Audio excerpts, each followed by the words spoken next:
نبی مکرم کی احادیث بیان کرنے پہ پابندی تھی، یعنی اگر کوئی نبی کی حدیث کو بیان کر دیتا تھا تو اسے سزا دی جاتی تھی، اسے کوڑے مارے جاتے تھے۔ یہ نبی مکرم کی حدیث پر پابندی نہیں تھی، در حقیقت علم کا ایک ذخیرہ تھا، علم کا ایک سمندر تھا جسے لوگوں نے بند کرنا چاہا، لیکن دنیا حدیث پر پابندی لگاتی نظر آتی تھی، اور امام سجاد کے گھر میں کثرت سے غلاموں اور کنیزوں کو خرید کر رکھا جاتا تھا، اور غلاموں اور کنیزوں کو محدث بنا کر بہانے پر آزاد کر دیا جاتا۔ بھائی مسجد میں تم حدیث بیان کرنے پر پابندی لگاؤ گے نا، کہ کوئی مجمع میں اور مسجد میں حدیث بیان نہ کرے۔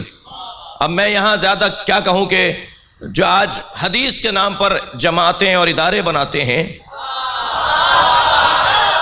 کم سے کم وہ بھی تو جواب دینا کہ 80 سال تک حدیث بولنے پر کس نے پابندی لگائی تھی؟ اور 80 سال کوئی کم بات ہوتی ہے؟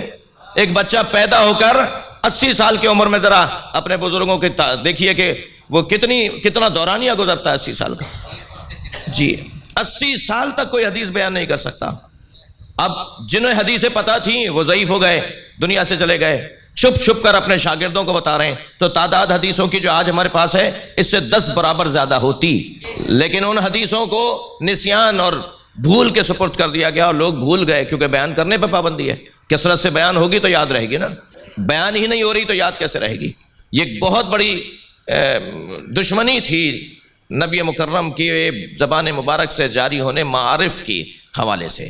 وہ جو علم نبی کی زبان سے جاری ہوا اس کے ساتھ ایک دشمنی تھی، حدیث بیان نہیں ہو سکتی۔ امام نسائی میرے بھائیوں کے 6 فقہا میں سے ایک ہیں، جی سیاہ ستہ کے فقہا میں سے ایک ہیں، انہوں نے حدیث بیان کی تھی مسجد میں، انہیں اتنے کوڑے مارے، اتنا انہیں مارا، زد و کوب کیا کہ وہ چند دنوں میں ہی ان زخموں کی تاب نہ لا کر شہید ہو گئے۔ اور وہ کیا تھا؟ وہ نہیں باز آ رہے تھے، نہیں رک رہے تھے کہ نہیں میں تو نبی کی حدیث کو نقل کروں گا۔ مگر کتنے لوگوں میں اتنی ہمت تھی جو شہادت قبول کرتے، جان سے ہاتھ دھوتے اور حدیث کو بیان کرتے؟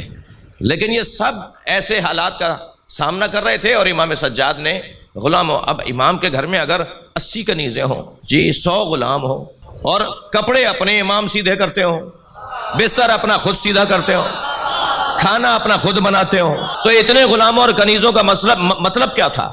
مطلب ہرگز یہ نہیں تھا کہ اپنی خدمت کروانی ہے، مطلب تو یہ تھا کہ تم غلام اور کنیز کے طور پر آئے ہو، مبلغ بن کے واپس جاؤ۔ اور پھر وہ لوگ ہر مختلف علاقے کے اندر جا کے رہتے تھے، تو حضرت کو پتا ہوتا تھا کہ ہماری جانب سے سیکھی ہوئے پڑھے ہوئے لوگ کون کون سے علاقوں کے اندر آباد ہیں۔ اور پھر جب کبھی اس علاقے کا کوئی بندہ آتا تھا کوئی مسئلہ لے کر، تو حضرت اس کو جواب تو دیتے تھے دروازے پر آیا ہے، مگر ساتھ میں یہ بھی بتاتے تھے کہ تمہارے علاقے میں فلاں صاحب جو رہتے ہیں، آئندہ ضرورت پڑے تو ان سے رجوع کرنا۔ اس طرح حضرت نے دوسری روش یہ اپنائی۔ اور تیسری روش عزیزو، مرکز سے جڑے رہو، کہیں بھول نہ جاؤ کہ تم کس کے ہو، کہیں فراموش نہ کر دو کہ تمہارا تعلق کن سے ہے۔ اس مرکز سے مضبوطی کے ساتھ تعلق کو عزاداری کہتے ہیں۔ یہ امام سجاد کی سیرت کا تیسرا عنوان تھا۔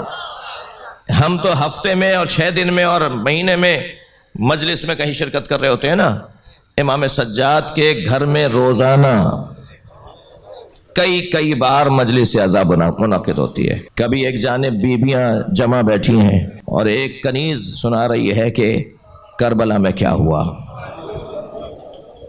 اور ساری بیویاں گریہ کر رہی ہیں۔ دوسری طرف دیکھیں تو چند غلام جمع ہیں اور وہ بتا رہے ہیں کہ کربلا میں علی اکبر کے ساتھ کیا ہوا۔